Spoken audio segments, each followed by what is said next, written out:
Hey everyone, and welcome to a new video attic. My name is Michael Vaughn, and I'm going to be your host. And we have a really awesome guest with us, as always. I will let you introduce him. He's above me right now.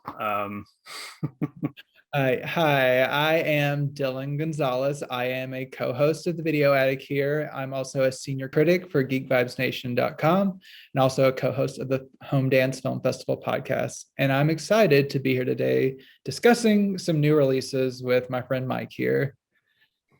Yeah, I'm really stoked. So I'm just gonna jump right into it. And the first title that I have is a really catchy title, and that is School of Death, and that is of course from Mondo Macabro. And it's a better look at the. It's a great title. Yeah, it's about as subtle as the movie itself. So there is a look at the back and the features. Try to not get the glare there. Yeah, so it's from 1975, and it's a really kind of creepy, very stylish, Bava-esque kind of like horror gothic thriller. It's got a lot of sleaze. Like it starts out with like this sort of like bondage, torture-y kind of thing, but that kind of stuff doesn't really do anything for me. So I was a little like, ugh, but it actually does kind of have an interesting plot. And like I said, it does really sort of utilize a really nice style that like put me in the mind of, again, like Bava or Argento. So yeah, kind of a really weird, interesting title. I had never even heard of this one before. So that's always kind of fun to discover like something. So this is a Spanish, although it kind of has like an Italian horror feel. So Nice. yeah, if you like sleazy Euro stuff, that's that's a good one. Have at it. Nice. I'm surprised to hear of a like an old school horror movie that you haven't heard of. So that's Right. intriguing enough for me. Well, that's kind of what's fun about these like labels like Mondo and like Severin and Arrow. Like even though like I've seen and heard of a lot of things, like yeah, cinema is just so vast, especially like international cinema. So they're always kind of unearthing some really neat obscure stuff. So yeah, it's really fun. It's like it's Kat Ellinger does a really amazing commentary track, and I love having like a female perspective on like some of this material that can maybe be a little bit sleazy or like you know has that male gaze, but she does a really amazing job of putting a lot of great not only just facts but really like great a female perspective on that. So yeah, definitely worth Yeah, checking. I really like Kat's commentary tracks. Sometimes I'll be watching a movie and like you said, it'll have kind of some of that exploitative type of stuff in there. And I'm like, I don't know about this. And then I'll listen to the commentary track. Like I remember this was a couple years ago. I think it's Amazon Women on the Moon. Like I was listening to her commentary track on that. And there's like this extended sequence of just this lady walking around fully naked. And she was like explaining, like she's like really going into it and it like explaining like why it wasn't like as exploitative and like what like it was subverting and everything and like how she was interpreting it. And I'm like, okay, that makes me feel a little bit better about what's going on here. And like I not that's like so much like just for like sleazy reasons, like you said, like she's really good about getting to the heart of that. Oh yeah, absolutely. So yeah, very much worth checking out, because it's kind of a weird fun movie, but the commentary is worth the price of admission for me. So Nice. My first release is not exactly obscure, but it's one that I probably should have seen before now, and that is Miller's Crossing from the Criterion Collection. I am a huge Coen Brothers fan, and they're one of my favorite like directing team or just directors at all. So I was surprised that I had not seen this one yet. I'm still plugging in my holes in their releases. But I really like this movie. It is from 1990. And what I really like about this is from getting a lot of these like obscure label releases, like getting more into film noir and gangster movies over the past few years, I could see where the Coens were really like in conversation with movies from the past, and they were really kind of working like they were like even directly quoting some movies within the dialogue, like some like classic movies. So I really like this because the performance from Gabriel Byrne, he's always a performer that I've always enjoyed, but I think this is one of the best I've seen from him up until like Hereditary recently. He plays a like the right hand man of a gangster played by Albert Finney, who through a series of circumstances he gets on the outs with him, and then goes to a rival gangster played by Joe Polito, who's always a fun character actor. And if you know Coen Brothers movies, there's a lot of twists and turns and unexpected violence and like quirky, no, I guess quirky humor, sly humor. So I don't want to like ruin all the twists and turns, but it's a really, really solid, violent gangster tale that's really, really fun. This release, there are some things that I, as a newcomer, I wasn't aware of, but I've been made aware of. This seems to be a case of something that the Coens did with their release of Blood Simple, where they made kind of a stealthy director's cut that without telling anyone. And it appears that maybe like a minute, maybe a minute and a half was shaved out of this movie. I have not seen this movie before, and I do not have the original Blu-ray release to compare it to. So that might cause people to have to like hang on to their older Blu-ray releases. But what I will say is the special features that the Criterion Collection has on it is like well worth the price of admission. There is a 29-minute conversation with the Coen brothers. There's another 32-minute new conversation with Gabriel Byrne and John Turturro together, and like a 20-minute conversation with the director of photography, Barry Sonnenfeld, and like another conversation with the composer, Carter Burwell. So there's like a lot of new conversations, a lot of good vintage material. It appears to be struck from the same 2K master as the previous box disc, but that was already like a remaster that was already pretty solid. I mean, could there be some improvements? Yes, but I think it was a pretty solid master to begin with. So if you're a fan of this film and you're like really big on special features, this is definitely a release to add to your collection. But just know that there are some small drawbacks of just like the slight editing, which it's apparently what the Coens want now. But if you want to have that original for comparison, you're going to have to find it on the old disc. Okay. Yeah, I love like don't get me wrong, I love Criterion. I'm just not sure like what's going on with some of their like the quality control lately. It just seems like every other disc has some kind of a problem, or I don't know. Yeah, I know that their Citizen Kane and Hard Day's Night discs like had their issues, but at least they were good enough to like put in a replacement program really quickly. And with this, I think it'd just be a case of they would say that there's not an issue because that's what the directors want, and they always kind of follow the director's intentions. Yeah. Whether or not the fans agree with it or not. So like you got to just kind of, they side with the auteurs and you just kind of have to roll with it as a fan. Yeah, and like just to play devil's advocate again, I love the label. I think they're great. I think what they do for film preservation is amazing.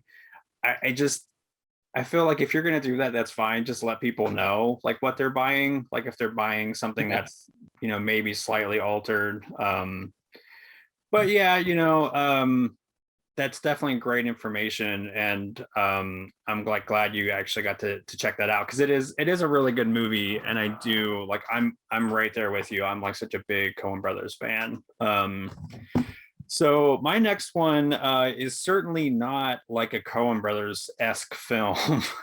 It is Okay. Ghostriders, and Oh, yeah. yeah, it is something. So that is the cover. I I do like will. that.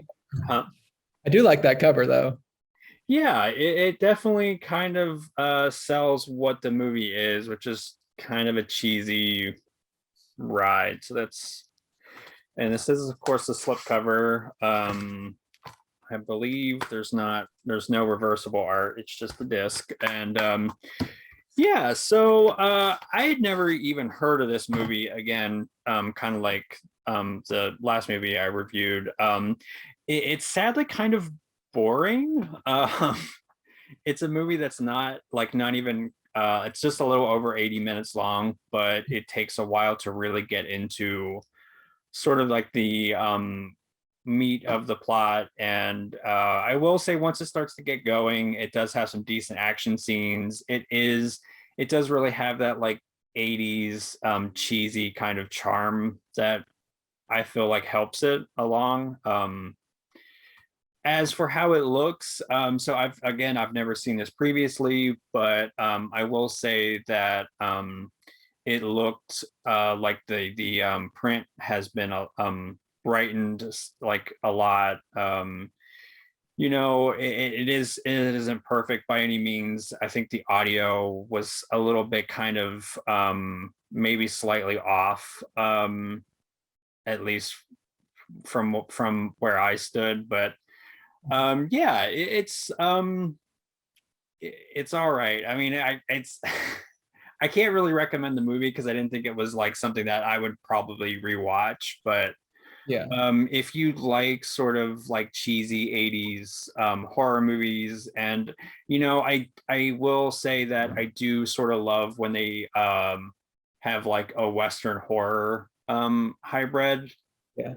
So I will say, like, if you're a fan of like sort of like that crossing of genres, it's you might like it. Again, definitely not my cup of tea, but I will say that this release is stacked. Like, it does have some nice features, and again, if you happen to already be a fan of this movie, then this is a good release, really, because again, it has a ton of nice stuff. Material certainly wasn't phoned in. And again, it looks and sounds for the most part pretty decent. So yeah.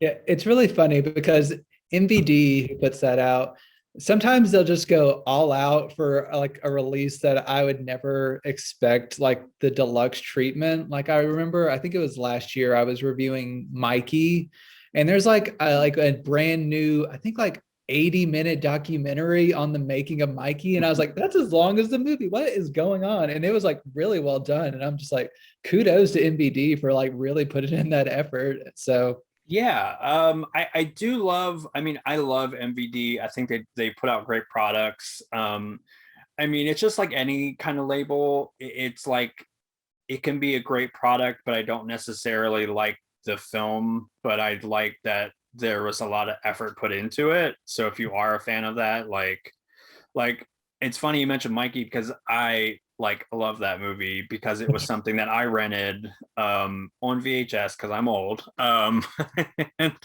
oh, you know, I'm um, not that much younger than you. um, but yeah, so let me get on my cane and like, you know, but no, yeah, no, that's a great observation. They definitely do put out nice stuff. I just, it wasn't the movie didn't connect with me, but it doesn't mean it probably wouldn't connect with somebody else. So Yeah. And Honestly, we're physical media fans. Sometimes we just buy releases for who knows what's going on in our mind. We're just like, I don't know why, but I need to own this. And it's just like a compulsion. So Oh there's someone yeah. everyone like, that looks like a lot of special features. I need to get that disc. It doesn't matter what the movie is. Yeah, I'm very much guilty of that. So All right. The next one I have for you is not a first time watch for me, and it's not loaded with new special features, but at least all the legacy features are with it. And that is the new 4K release of Looper from Sony. And so this is, for those who don't know, this is an effort from Ryan Johnson, who most notably of recent Knives Out and The Last Jedi fame. This was a little bit after his work with Brick, which really put him on the scene. It's a really fun and interesting sci-fi tale about it's set in the future where like there's assassins through like this time loop way, like people from the future are sent back to the past to be executed to circumvent special like laws in the future. And one day, the younger version of this guy, Joseph Gordon-Levitt, the older version, played by Bruce Willis, is sent back to be killed by him, but he gets away. And it's kind of like a kind of cat and mouse kind of conspiracy thriller, because there's also undercurrents of like corporate corruption and questions of like kind of some of like that Terminator type moralistic, like if you kill this person, how will it impact the future? So it's a really nice twisty plot. Great performance from Joseph Gordon-Levitt, even if him as a younger Bruce Willis is kind of like odd looking. And there's a really strong performance from Emily Blunt near to the end of the movie, and I always love Emily Blunt. I mean, there's just a lot of really strong supporting performances, like from Garrett Dillahunt and Piper Perabo, and Ryan. He knows how to cast his movies well, so I always appreciate that. This itself, there was, I've read a 4K release overseas in the past couple years, but this is a different transfer from that. This is one that's actually been approved by Ryan Johnson and the cinematographer. They've like went in, they've done the Dolby Vision grading to make sure it reflects what they wanted from the movie. There's newly approved Dolby Atmos audio, which sounds really great. It really expands the soundtrack really nicely. I wouldn't say that the overhead channels are like aggressive, but they really complement kind of that world of like the 2044 really nicely, and just has like just a nice enveloping audio soundtrack. Like I said, there's no new special features, but the old Blu-ray disc is here, and there's like a lot of good, all of the special features that you would have had on the previous disc are here in this package, so you're not missing anything. You just have like, it's like the old disc, but with like the new 4K disc with excellent Dolby Vision like picture and Dolby Atmos audio. So if you want to own this in the best quality possible, Sony always does great work, and I highly recommend this disc. And if you want the slip cover, which Sony slip covers always seem to be really rare because they print low quality quantities, I would get this soon. Here's look at the inside. So yeah, grab it soon if you want a slip cover, but it is a really good release. If you're a Ryan Johnson fan, I would highly recommend it. Yeah, it's a great movie. I haven't seen it in a while. So this sounds like a good excuse to actually I own that one Blu-ray, so it probably is a good excuse just to upgrade. So yeah, that was awesome. So my next title, so I have a pair of new releases from Kino Studio Classics, and they couldn't be more different. 12 Angry Men, the remake, and the Antichrist. And so let's just start with this one, shall we? The Antichrist. And so you can see it is a slipcover. It also has reversible artwork of the alternate title, and you can see there. So I'm a huge fan of like knockoff movies or like rip-off movies where they're like cashing in on something. Like this is clearly riding the wave of like The Exorcist and Rosemary's Baby, and this is a lot of fun actually. It's like almost 2 hours long, and it really doesn't need to be, but it's really stylish. It's very highly strange. It's incredibly well photographed. Again, it has that really rich, interesting Italian sort of like like gothic horror kind of aesthetic. And Studio Canal did a 4K restoration of this, and it is really stunning. So it does come with some really nice features, bonus features. And this is another one that it was new to me and was a really fun discovery. It was definitely one of the ones that I could easily see rewatching again. Again, I love like other countries' takes on sort of bigger sort of like genre fare. So it's always fun to see kind of like the wave of like Exorcist and Rosemary Baby kind of knockoffs. And the next one is William Friedkin's version of 12 Angry Men. And man, have you seen this one yet? No, it's both of those are in my stack to get to for review on the site, but I haven't had time to get to either of those yet. Wow, it is great. It has a fantastic cast. It has a really nice balance of like amazing veteran actors like Jack Lemmon and Hugh Crone and George C. Scott, but then you have amazing like contemporary actors like Courtney B. Vance, James Gandolfini in a I think this was just this was like before Sopranos, and oddly enough, it has Tony Danza in it. Mm, um, that's like you have all these heavy hitters, and like Edward James Olmos is in this. I mean, it has like one of those like dream casts. But and as much as I like to kind of like maybe like make fun of the fact that Tony Danza is in this, he's actually really good. Yeah. I'm sure you're familiar with the previous like the Sidney Lumet film. yes, I have the Criterion version of that, and I just saw that Kino is once again usurping the Criterion by releasing a 4K here in a couple Yeah. months. So just once again, Kino swooping in with their own 4K edition. So I'm really excited to get that original in 4K, and then having them release this on Blu-ray. I think that's really nice symmetry for me.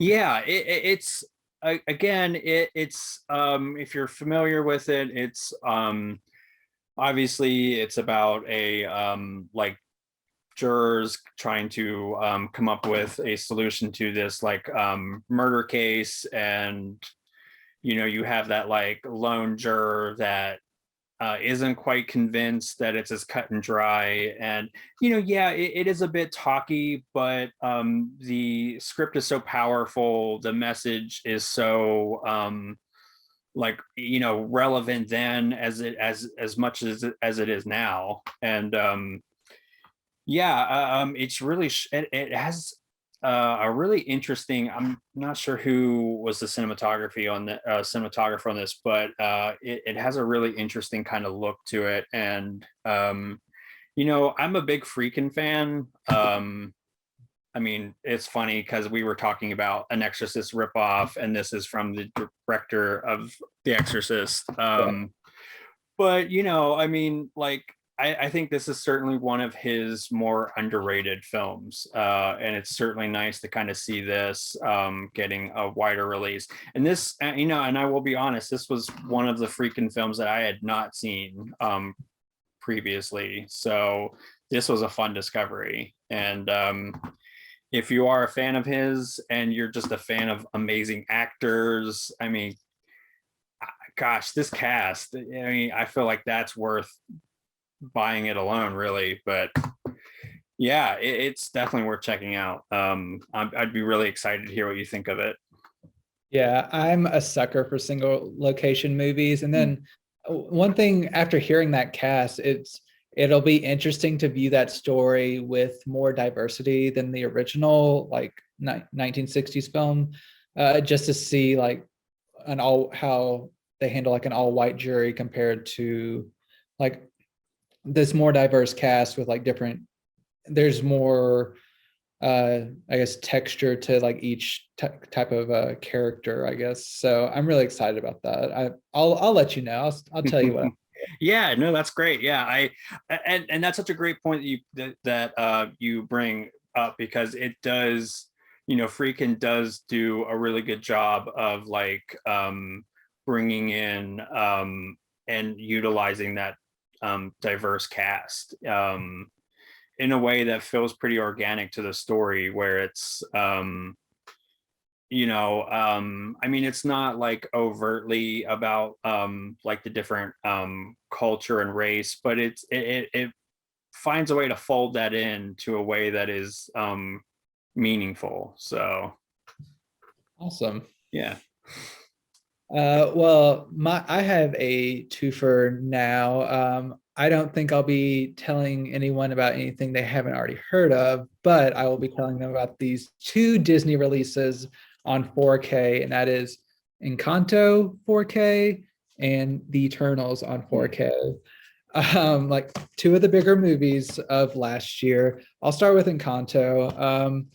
So this is a recent Oscar nominee for Best Animated Feature.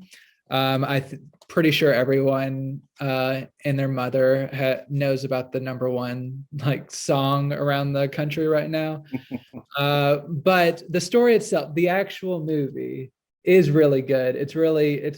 I like that Disney. I'm more interested in Disney when they are exploring more diverse points of view and different cultures, because we've had like certain types of stories for so long that you're just like, okay, I get it. But like here we get to like go to like Colombia and see like a lot of different uh like locations and like cultures, and how this like family, how they interact with their like magical house and everything. It's just a really nice, entertaining movie. It might be slightly too long.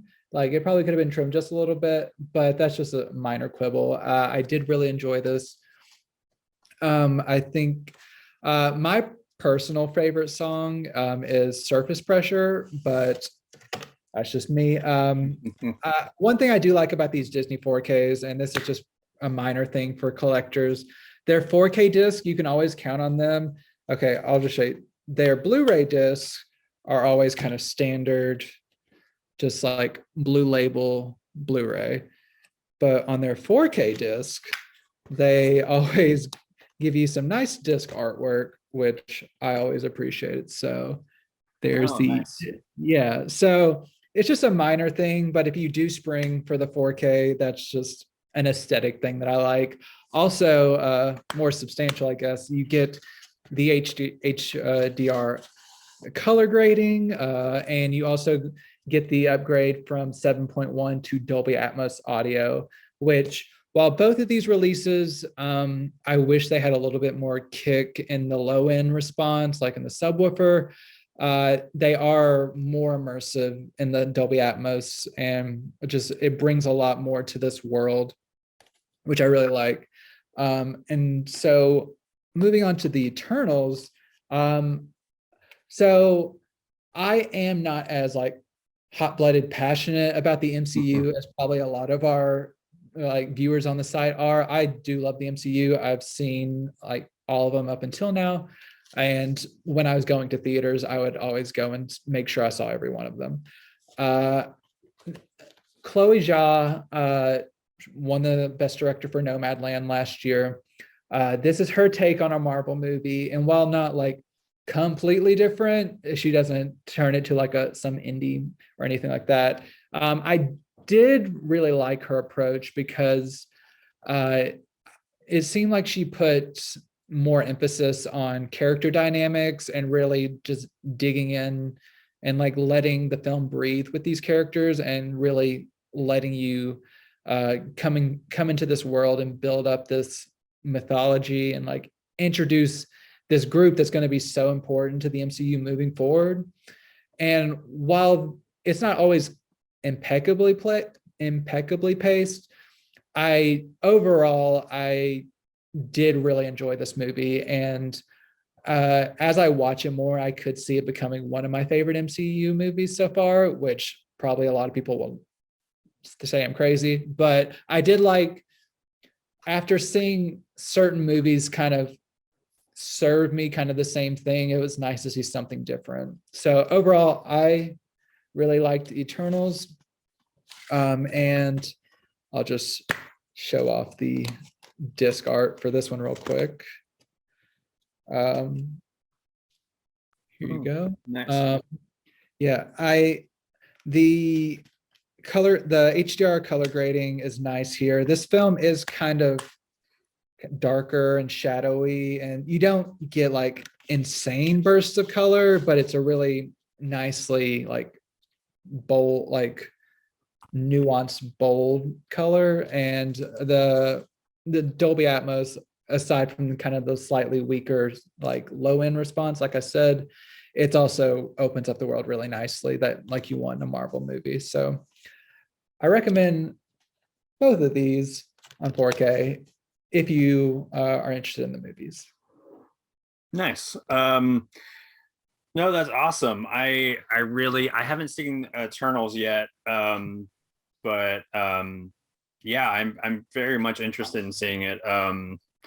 And especially when you were saying that they kind of flesh out the characters a little bit more, so that's always definitely good to have. I mean, especially since I feel like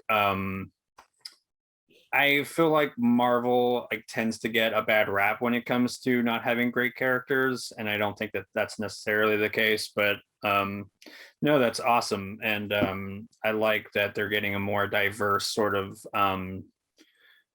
not only cast but just like a more diverse like filmmakers actually like working on these films, and which is awesome. One thing I So want to note real quick, you just reminded me with the filmmaker talk. There is a nice commentary track on Eternals with Chloe Zhao and some of her creative team. It's more technically focused, but it is a really nice addition to the package for those who want that extra incentive to like go to the disc. oh, nice. That's awesome. Yeah. Yeah, like okay, so I'm like sold. I'm definitely gonna have to check that out. So my next one is also a 4K release, and I have to say that this is probably, at least for me and probably other people, like really hotly anticipated, and that is the Green Mile. Yeah. Yeah. Okay. Absolutely. So slipcover and of course, I believe that there isn't anything new.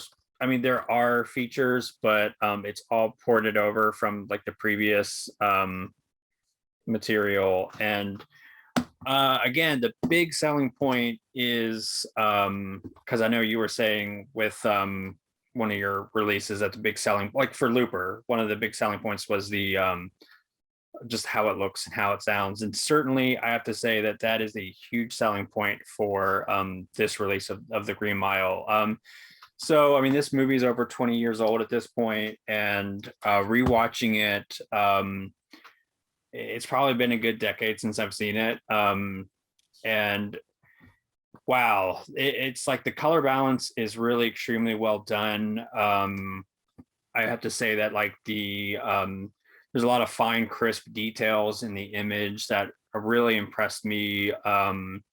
When I say like color balance, I mean like it's like you don't have like the colors pop, but they're not like overdone, but then they're not like underdone. They just have that really nice sort of balance. And You know, something that Warner Brothers is really good about is like their 4K is just how like you have that like nice grainy kind of texture. I mean film texture, because obviously it's shot on film, but it's so extremely fine that unless you're really looking for it, like you don't even really like see it. I know that can be like an issue for some people.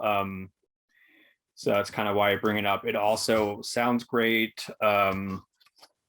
It you know, it's not like, you know, it's not like one of these like big action movies, but it certainly does have some really like great special effects moments.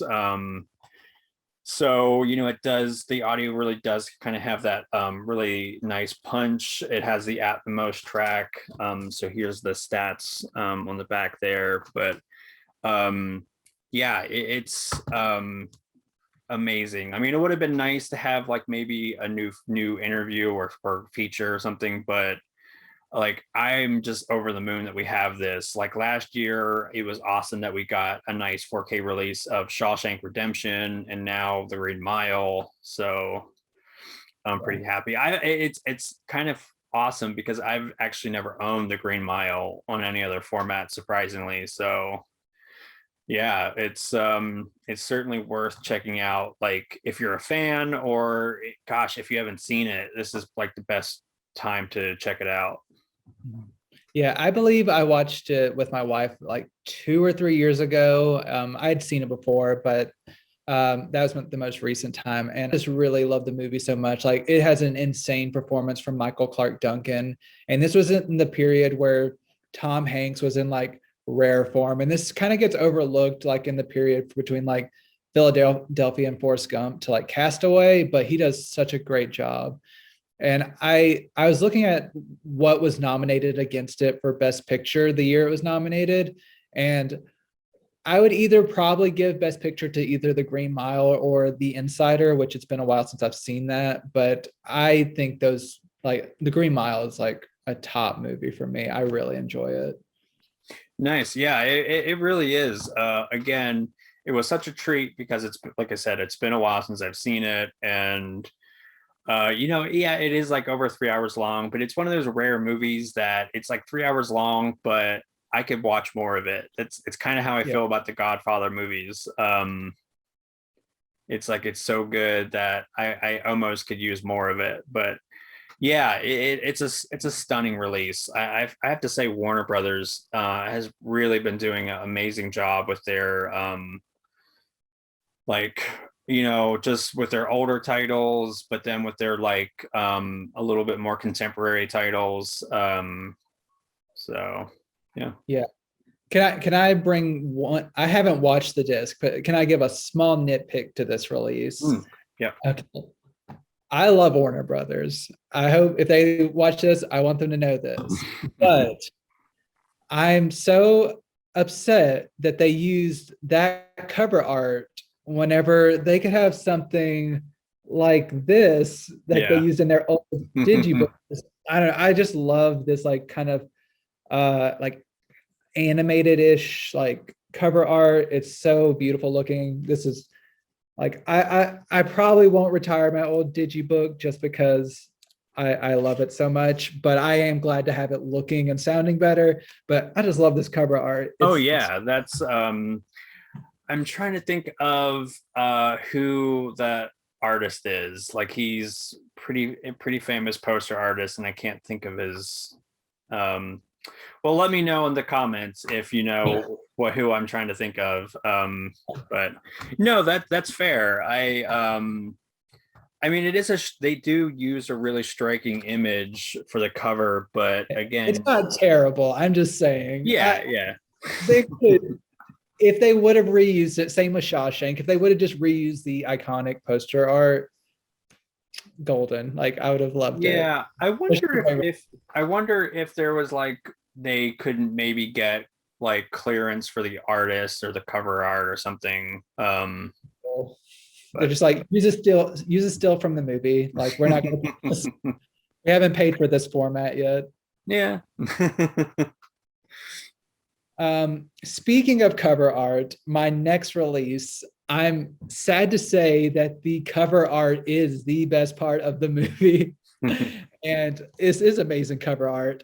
And that is the new Vestron Collector's Series Blu-ray of Candyman 3 Day of the Dead. Mm. Look at this cover art. That is Yeah. insane. I love it. He has like, he's floating in the air. He's got his like hooks coming, flying at people. It's wild. Um, so, confession on my behalf, I had never seen any of the original Candyman movies prior to this past weekend when I knew I was going to be watching this movie. I know you had your interview with Tony Todd last year, and I was jealous of that, but I hadn't seen his most iconic role. So I was like, okay, I'm gonna have to watch Candyman 3. Let me watch all the Candyman movies. I watched the first one. I thought it was pretty great. I had the Shout Factory Blu-ray, so like I thought it was a really interesting, like mysterious, like horror movie, and I can see why it's like so acclaimed. Watch the second one. It was okay. I didn't love it, but I did like the New Orleans location. So I was like, okay, I watched that on Prime.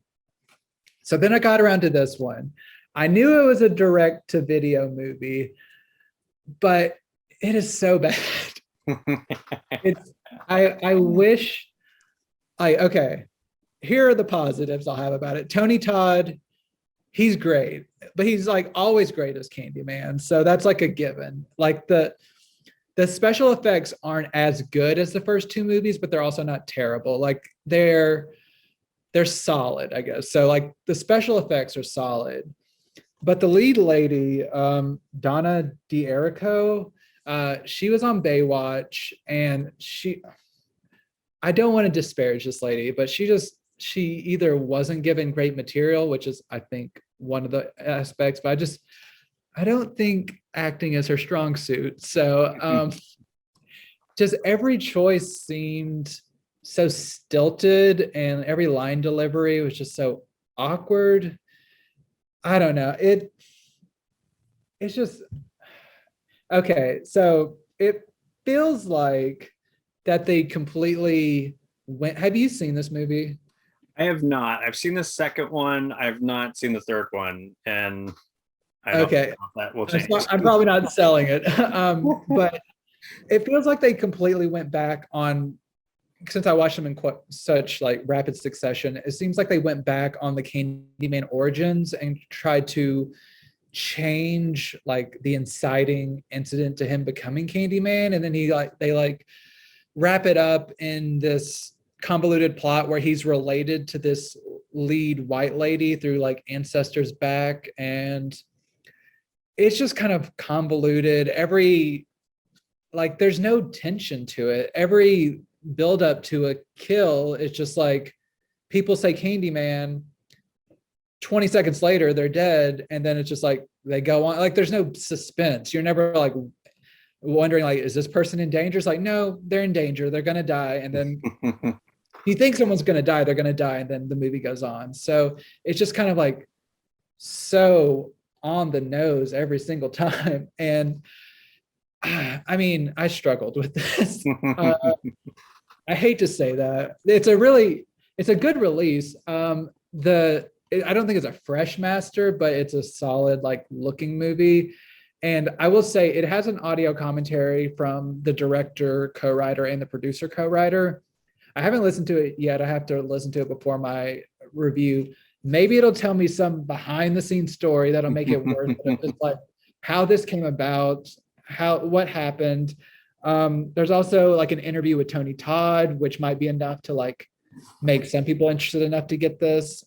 I know there are completists out there. If they are looking to complete their Candyman set, I know I'm with you. I know I need to complete series. It's not a bad release. Like it's Vestron. They always put in really good work into their special features, and they put out good releases.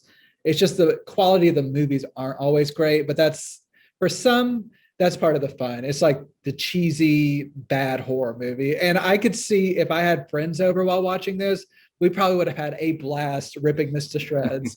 But just me alone, I was just kind of like, man, this is This is Yeah. so that's my if anyone ever like was like, hey, you just say positive things about every release you get. Here, play this clip. This is me unfiltered. um yeah, I will say that it also had to be really jarring to go from something like the highest high of the original Candyman to like what you were describing as the lowest low. Yeah. Because again, I've seen the first sequel. It was okay. It's probably been a long time since I've even seen that one. But also, if anybody's interested, I don't know if they released who's putting it out, but a 4K of Candyman, the original Candyman, is on its way, possibly later this year. Nice. I'll There's, gladly watch that again. Like that was a good movie. I yeah, just but yeah. it is what it is. It is what it is. um, so that is an interesting lead up to my movie, which is not also is also not very beloved, which is Escape from L.A. Oh, yeah. Um, I haven't gotten to that yet, but I've heard it's lore. yeah.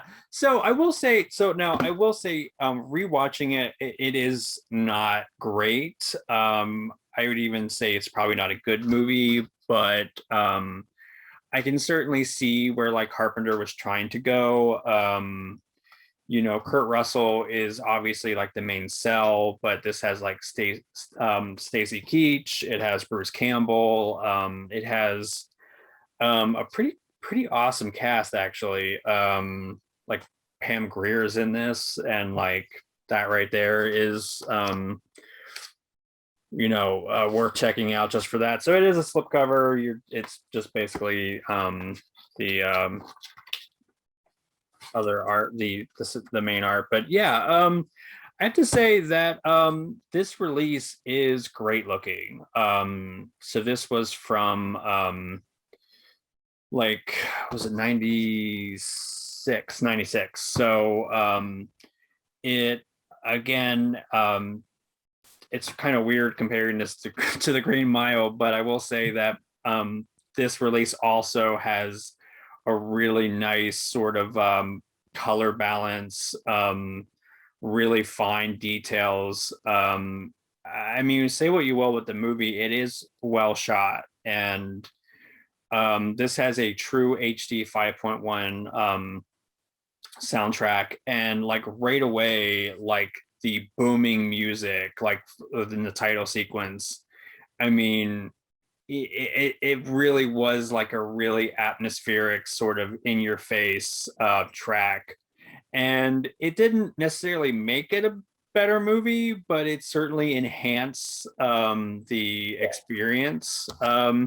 So okay, if you are we were talking about being completist, and I totally am. If you are somebody that like loves John Carpenter and wants everything Carpenter on 4K, like this is for right now your only option. It is bare bones. Now, Scream Factory did put out a collector's edition with all the bells and whistles, and I will say that, full disclosure, I don't have that release yet, so I wasn't able to really compare. But from what I've been reading online, this is certainly a step up, because that is a little bit of an older release, but not by much. But just having watched this, it really is fantastic looking, and like the soundtrack is like really well done. So yeah, I mean, if you just want the movie and you want it looking great, this is a good way to go. If you want something that has all the like extras that you want, you probably would want to go up to Scream Factory. Or if you're like I'll probably end up getting the collector's edition, so I'll probably end up getting this again. So yeah, so those are just like some different options. Like this is obviously the more inexpensive option, but yeah, I mean, I'm actually kind of surprised that this came out from Paramount, and because Scream's been re-releasing a lot of their more popular titles on 4K. So Yeah. I mean, we might see that as a 4K Scream title someday. That's just purely speculation. I'm not going on anything, but yeah, so those are your two options, but not a bad movie. It's not great, but I had fun. So You um got, you got to love the hold that physical media has on us that we're like, we didn't really like this movie that much, but I might need to get the collector's edition for the special features. So yeah, I mean, well, and I do love, like, the concept isn't bad. I just think that the plotting definitely does have a lot to be desired, but I feel like I see intention there, and you got Kurt Russell being awesome, and yeah, it is like kind of cheesy, mindless fun. And again, like you were saying about like this certainly is a get your friends together, mhm. have a good time kind of movie. So yeah, and again, I was very, very impressed. Like, I think Paramount's another company that um does a really nice job with their back catalog, as far as like treating you know their their stuff as far as like how it looks and sounds. So definitely, if you are a fan of that movie, or you're just like somebody that is a John Carpenter completist, that is out there and pretty affordable. So Yeah, I have a question for you. As someone who has not watched Escape from New York in like a decade, do I need to rewatch it before LA, or can I just let it ride and just go straight to LA? they do kind of fill you in a little bit at the beginning, as far as like they sort of like just do a very quick overview of the events of the last film, but really it's pretty much its own thing. So you don't really need to see it. No, that's a great question, because I don't think that it necessarily need to sort of have that. I mean, it would be very jarring to go from Escape from New York, which is such an amazing, fun movie, to something that is still fun, but arguably not as good. But no, you don't need to see the first one to necessarily get the where that's going. It's pretty much its own self-contained thing. All right, good to know. I'll note that when I view it. My next film, unfortunately, continues the trend of me not completely loving this movie. It's a new one from Kino Lorber, and that is this this game's called Murder, and it stars Ron Perlman, uh, Natasha Henstridge, and Vanessa Morano. Um, I I was drawn to this because of Ron Perlman. I love him, even in his bad movies. Usually, like I love Hellboy, which is a great movie, and I love him. I watched 7 seasons of Sons of Anarchy for him, so I just love Ron Perlman. This movie, it's not Candyman 3 levels of bad, but I do think it misses the mark on its like social satire. It involves a Ron Perlman plays the leader of this like wealthy family, and he's like a shoe designer, and he has like this like basically foot fetish that goes into some like weird places. But basically, this is the type of movie where the rich are playing with like the class dynamics and playing with poor people and exploiting them for their own amusement. And the daughter, played by Vanessa Morano, whose some might know from like Gilmore Girls or Switched at Birth, she's kind of a social media influencer who's kind of trying to go her own way from her family, but also is not completely not toxic herself.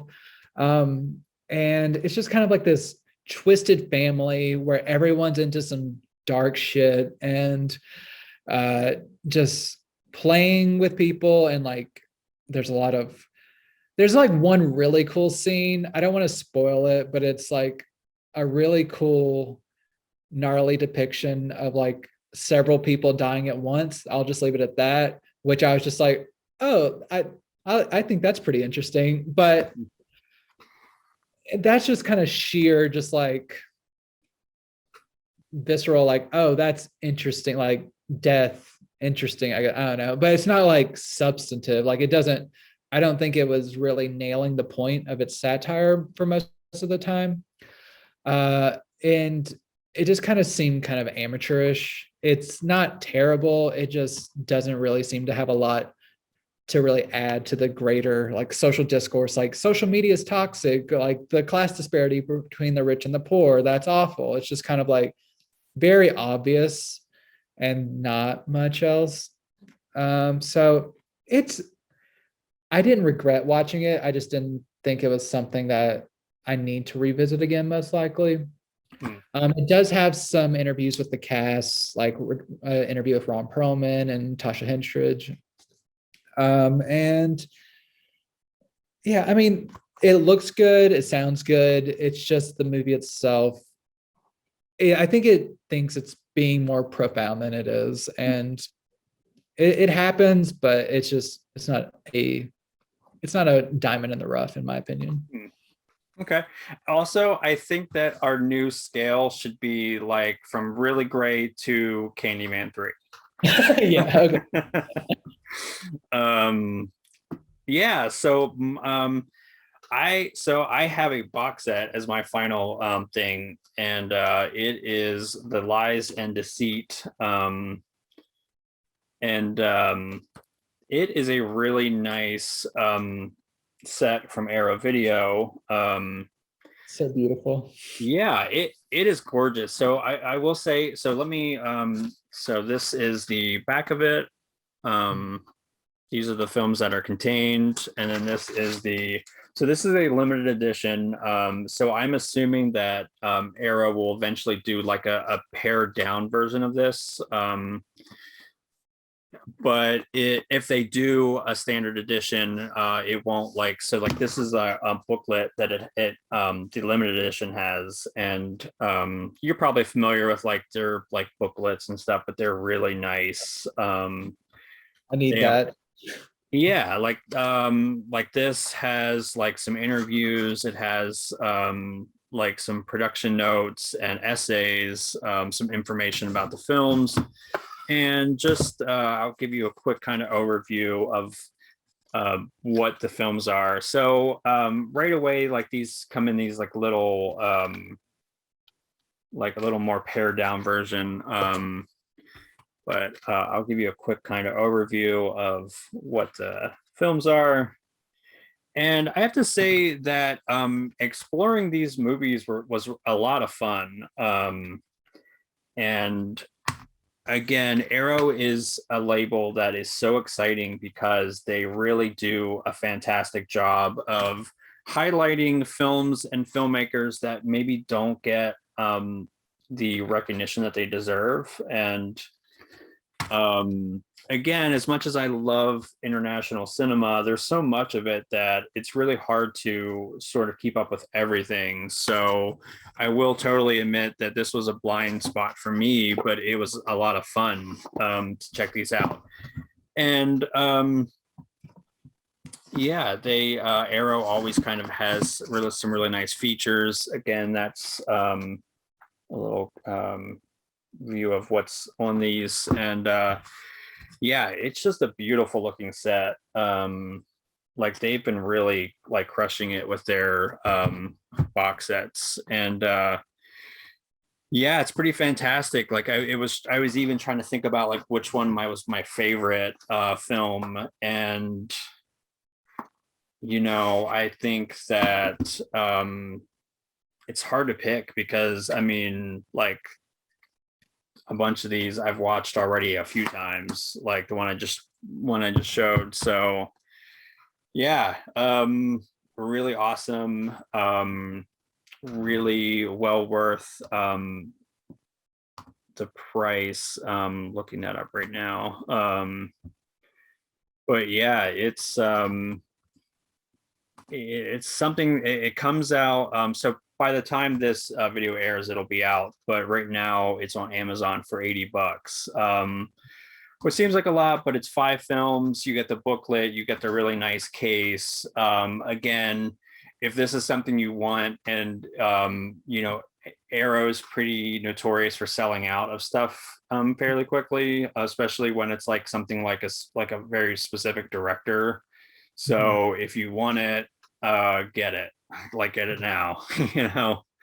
And I don't think that's a bad price point, really. I mean, especially for like what you get. I mean, you really do get a nice like, it is a good, like, I think, introduction to his films. So yeah, definitely worth checking out. Like I said, I came completely new to it, and I was pretty blown away by the quality. And the transfers are really nice. It sounds great. Arrow really, I think, does a really top-notch job at just like all the like technical stuff.